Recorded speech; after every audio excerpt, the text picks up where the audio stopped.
traz essa novidade, uma novidade e pode-se dizer indigesta para muitos.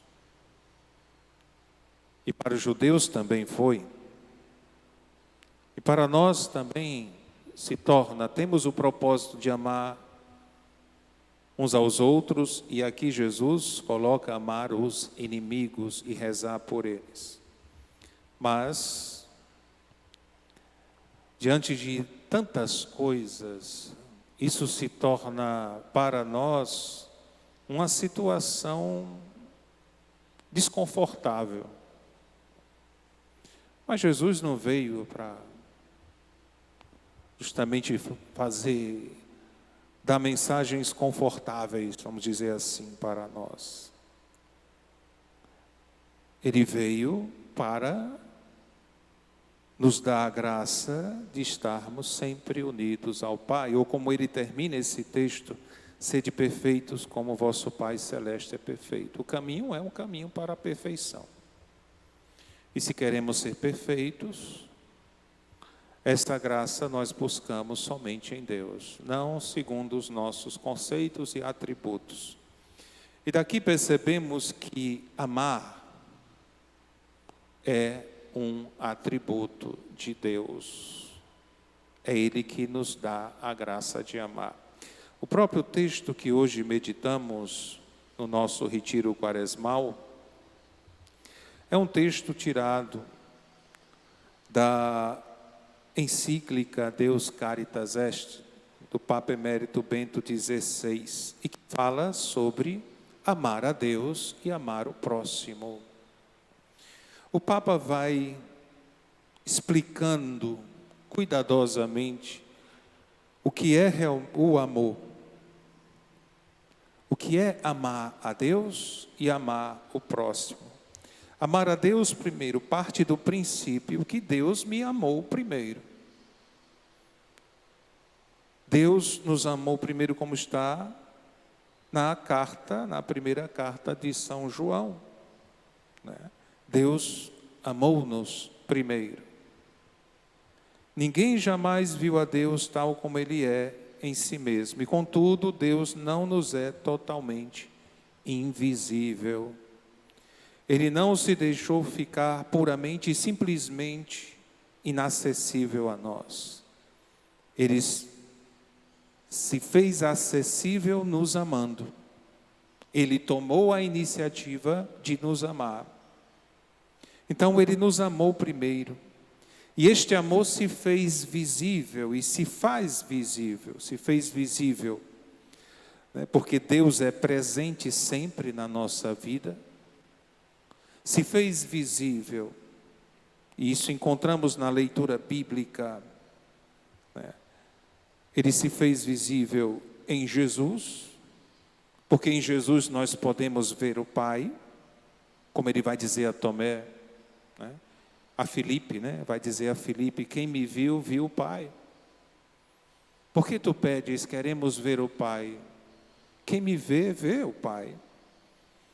Então, na história de amor revelado na palavra de Deus, a Bíblia nos narra que Ele vem ao nosso encontro, Ele procura nos conquistar até a última ceia, até ao coração traspassado na cruz, até as aparições do ressuscitado e as grandes obras pelas quais Ele, através da ação dos apóstolos, guiou o caminho da igreja nascente.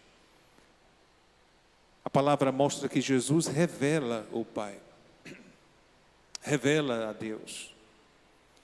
E também na sucessiva história da igreja, o Senhor não esteve ausente, incessantemente vem ao nosso encontro através de homens nos quais Ele se revela, os santos da igreja, os santos e santas, né?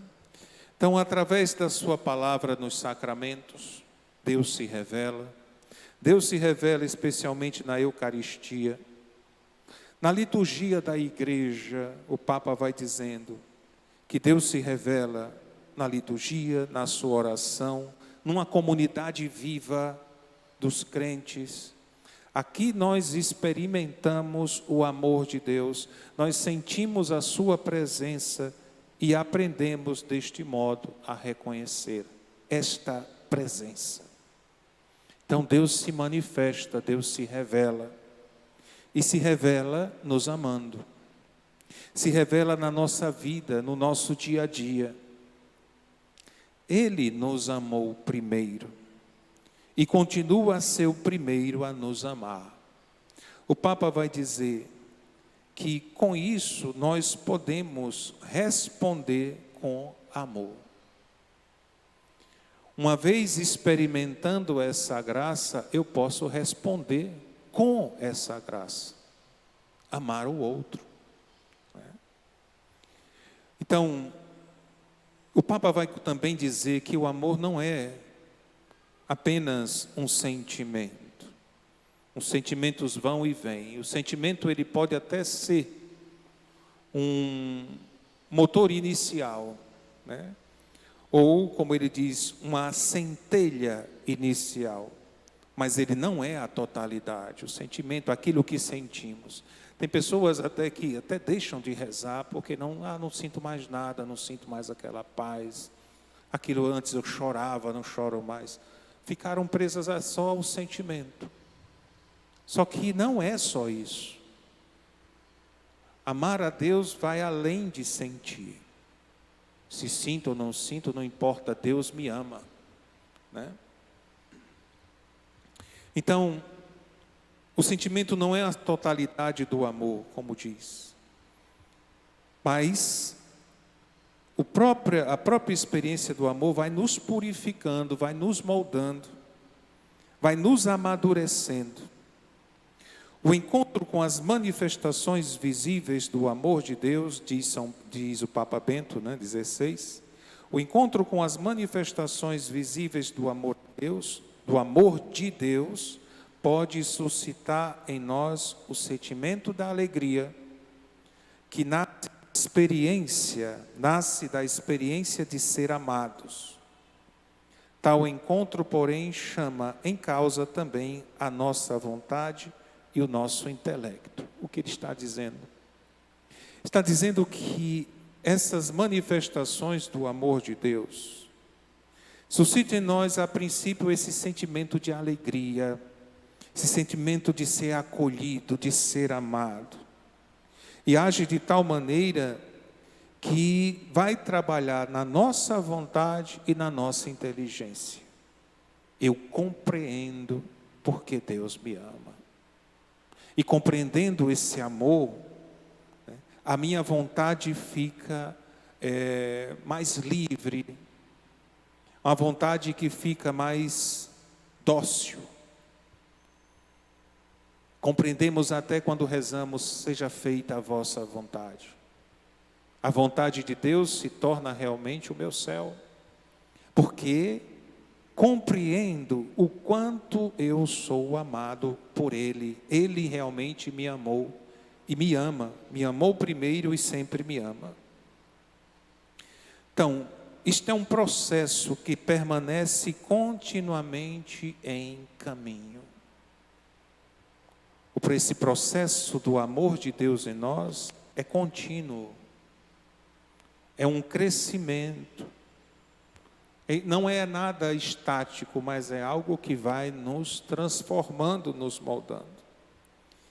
Como diz o salmista, né? Completar em mim esta obra inacabada, né? Então eu vou deixando que Deus, através do seu amor, vá completando o plano que Ele tem para mim. Então, é um processo que permanece continuamente em caminho. O amor nunca está, entre aspas, concluído e completado. Ele vai se transformando ao longo da vida, ele vai amadurecendo e por isso permanece fiel a si próprio. Esse é o amor de Deus por nós. A história do amor, diz o Papa, entre Deus e o homem consiste precisamente no fato de que esta comunhão de vontade cresce em comunhão de pensamento e de sentimento. É esse encontro íntimo com Deus, eu devo buscá-lo. eu devo querer. Deus manifesta o seu amor por nós e isso vai ativando na nossa vontade, num querer amá-lo, num buscá-lo sempre. Ele é a fonte de água viva, é o único que mata a minha sede. Então, o nosso querer e a vontade de Deus coincide cada vez mais. A vontade de Deus, diz o Papa, deixa de ser para mim uma vontade estranha, que me impõe de fora os mandamentos. Porque a vontade de Deus não é uma imposição. Veja, Deus que é amor, nos conquista com o seu amor. Ou como dirá, né, a profecia de Jeremias, né, seduziste-me, Senhor, e eu me deixei seduzir. Deus vai nos conquistando com o seu amor. Um amor que nos impele a amá-lo e a amar o outro. Então a vontade de Deus assim não se torna estranha para mim. Não se torna uma imposição, mas é minha própria vontade baseada na experiência de que, como diz o Papa, de que realmente Deus é mais íntimo de mim do que, né, de quanto eu seja próprio, né? Deus é mais íntimo a mim mesmo de quanto o seja eu próprio. Ele é mais íntimo de mim do que eu mesmo, né?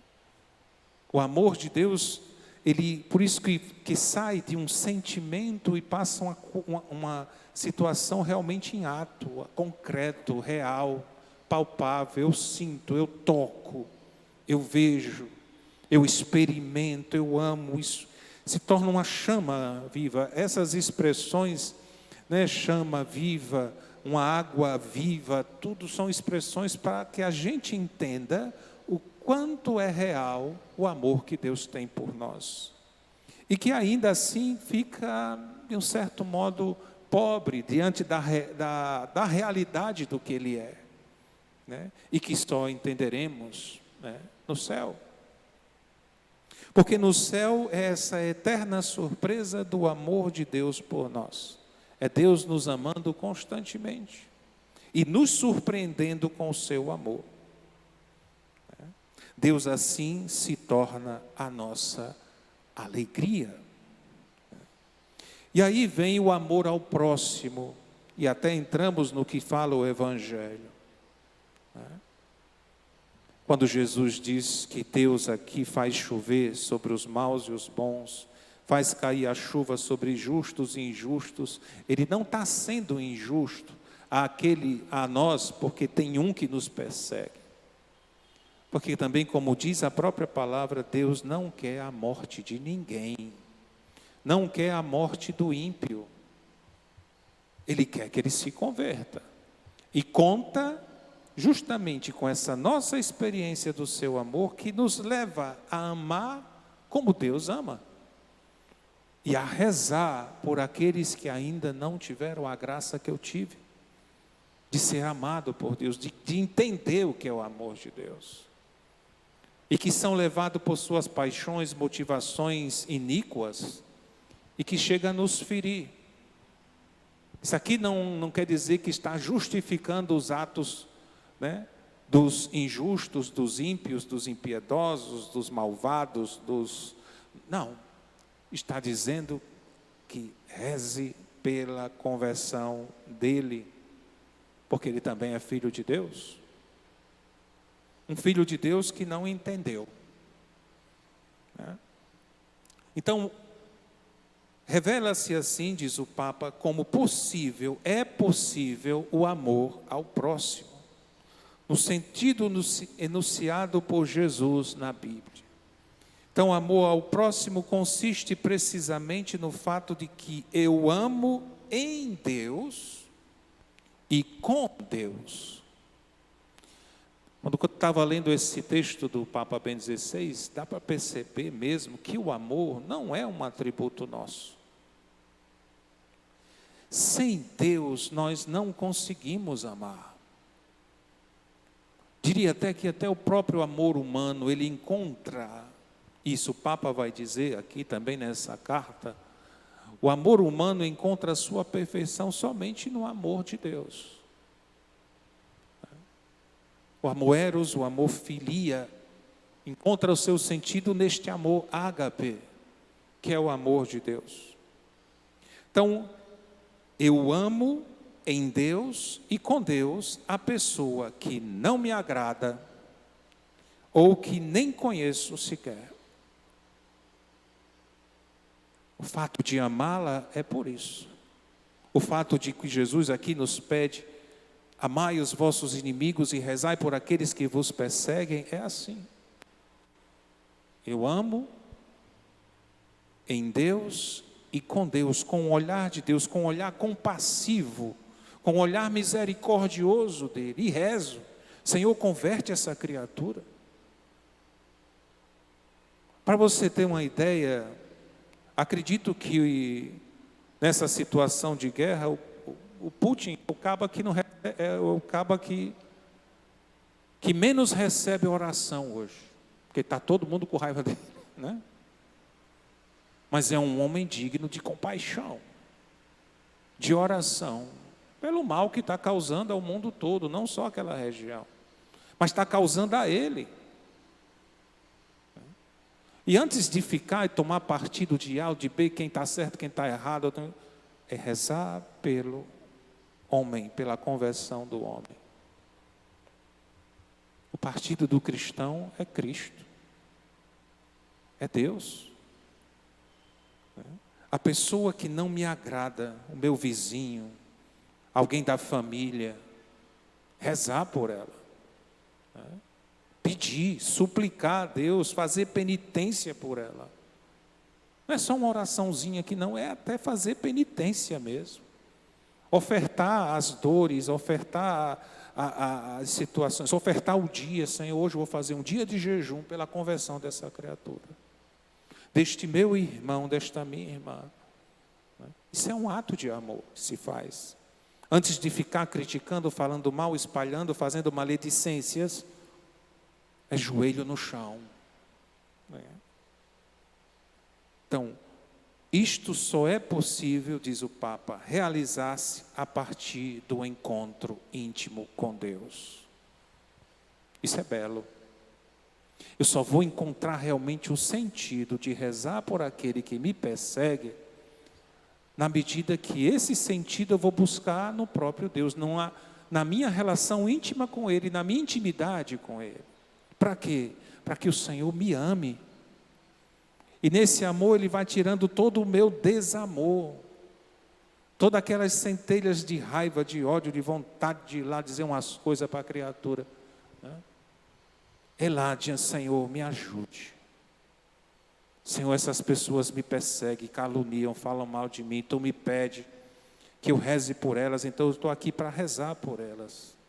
Eu estou aqui para ser conquistado, para que Tu me amorize, pacifique meu coração, porque meu coração está quase em guerra.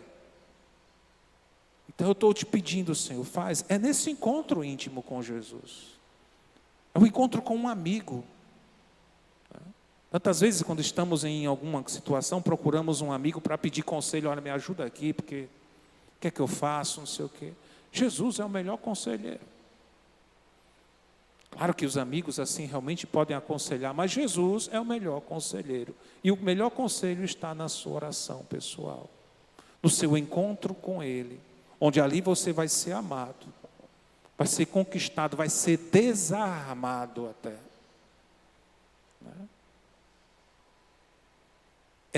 Isto só é possível, porque quando a gente lê um texto desse, diz: isso é impossível. E realmente, a olhos humanos, isso é impossível. Amar o inimigo, amar aquele que me persegue, amar aquele que só fala mal de mim, é impossível. E o Papa vem lembrar: isto só é possível, só se pode realizar a partir do encontro íntimo com Deus. Deixar que Ele me ame primeiro. Deixar que o Senhor, me amando, tire toda essa dor do meu coração. Um encontro que se torna comunhão de vontade, chegando mesmo a tocar o sentimento. Então é assim, como diz o Papa, eu aprendo a ver aquela pessoa já não somente com os meus olhos e sentimentos, mas segundo a perspectiva de Jesus Cristo.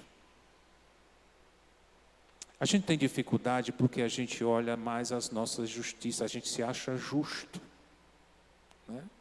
Mas se a gente parar e pensar e for olhar nosso passado, o que era a nossa vida antes de Cristo, talvez fosse pior do que a pessoa que nos persegue. E que Deus veio ao meu encontro e mudou totalmente a minha história. E se Ele me mudou, por que não pode mudar essa criatura? Pode, né? O Papa continua dizendo: eu vejo com os olhos de Cristo e posso assim dar ao outro muito mais do que as coisas externamente necessárias.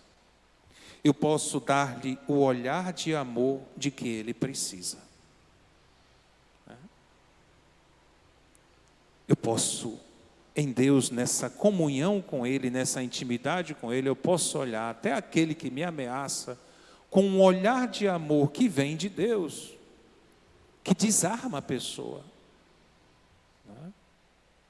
Que tira os argumentos dela todo, cai por terra, né? Posso dar-lhe o olhar de amor de que ela precisa ser amada, mas não é um amor sentimento, não é uma coisa romântica, é o amor de Deus nela. Experimentar esse amor que transforma vidas, que renova.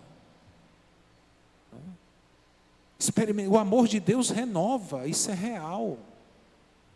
O amor de Deus transforma vidas, transformou a minha, transformou a sua, transforma de quem quiser. Aqui, diz o Papa, né?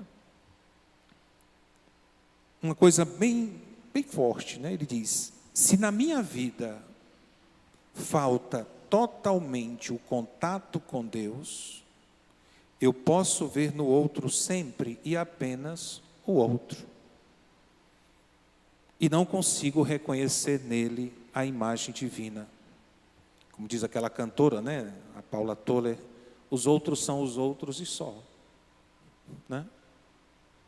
Sei que a música não tem nada a ver com isso aqui, mas me veio a lembrança dessa frase. Os outros são os outros. A pessoa, quando tem na sua vida a falta nela, né, o contato com Deus, uma pessoa indiferente a Deus, ela olha os outros também com indiferença. Mas ele chama a atenção aqui a uma outra coisa. Se na minha vida eu negligencio, né? Há uma negligência completa a atenção ao outro, onde só me importa o ser piedoso, entre aspas, né? Aquela aparência de piedade, aparência de cristão, cumprir o meu dever religioso, né? A minha relação com Deus definha. Eu penso que tenho uma relação com Deus, mas ela é definhada, ela não é murcha. Então são duas situações. Se eu caio num pietismo, que é diferente de uma piedade, de uma verdadeira piedade, do dom da piedade, né? A minha relação com Deus, ela é fraca, né? É murcha, não acontece. É aquilo que Jesus diz: esse povo, ou Isaías, né? na profecia de Isaías, esse povo me louva apenas com os lábios, mas seu coração está longe de mim. As duas situações, há aquele que falta e aquele que negligencia, né? E ele diz: só a minha disponibilidade para ir ao encontro do próximo e demonstrar-lhe amor é que me torna sensível também diante de Deus. Só a minha disponibilidade, eu me disponho a ir, eu me disponho a rezar, eu me disponho a interceder, eu me disponho a fazer penitência, e justamente nesse tempo que estamos vivendo, é um tempo propício, eu me disponho com isso a ir ao encontro do próximo, e demonstrar-lhe assim amor, é que me torna sensível também diante de Deus. Só o serviço ao próximo é que abre os meus olhos para aquilo que Deus faz por mim e para o modo como Ele me ama. E é sempre assim. Quando nos colocamos a serviço do próximo, né, as barreiras caem por terra. Os obstáculos, até mesmo a imagem falsa que eu tenho dele, ela cai.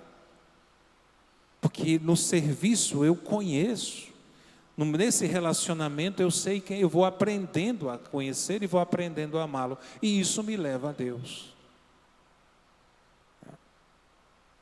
Aqui ele cita os santos e especificamente Santa Teresa de Calcutá, na época era apenas beata, né? Ele diz assim: os santos auriram a sua capacidade de amar o próximo, de modo sempre renovado do seu encontro com o Senhor Eucarístico e vice-versa. Este encontro ganhou seu realismo e profundidade, precisamente no serviço deles aos outros. Quanto mais amo a Deus, mais me disponho a amar o próximo. E quanto mais me disponho a amar o próximo, mais isso me leva a Deus. Essa dinâmica do Espírito. Então, o amor a Deus e ao próximo são inseparáveis. Constitui, assim, um único mandamento. Meus irmãos, é o Evangelho de hoje, né? Que nessa leitura, ela coincide, ela propõe, né? Jesus nos dá, assim, um novo mandamento. Ouvistes o que foi dito, eu porém vos digo, né? Amai os vossos inimigos, rezai por aqueles que vos perseguem. É o tempo propício de rezar por aqueles que perseguem a verdade, rezar por aqueles que impõem, de rezar pela conversão. É entender uma coisa: o nosso inimigo, né, com I maiúsculo, né, ele tem um nome. Como vai dizer São Paulo, não é contra homens de carne e sangue que temos de lutar. Não é. Nosso inimigo, ele tem um nome. Com esse nós realmente lutamos. Que é Satanás, que é o diabo, que é o demônio, que é a antiga serpente, que é o acusador, que é aquele que divide, que é aquele que é, como define Jesus, um homicida, o pai da mentira. Esse é o nosso inimigo, é contra ele que combatemos, mas não entre nós. E nem contra aqueles que estão, infelizmente, e até sem saber, a serviço dele. Que o Senhor nos conceda realmente essa graça, a graça de buscarmos, né? A graça da oração, a graça da intimidade com Ele, de ser amado, experimentar continuamente o seu amor, para que esse amor transborde no próximo. Louvado seja nosso Senhor Jesus Cristo. Para sempre seja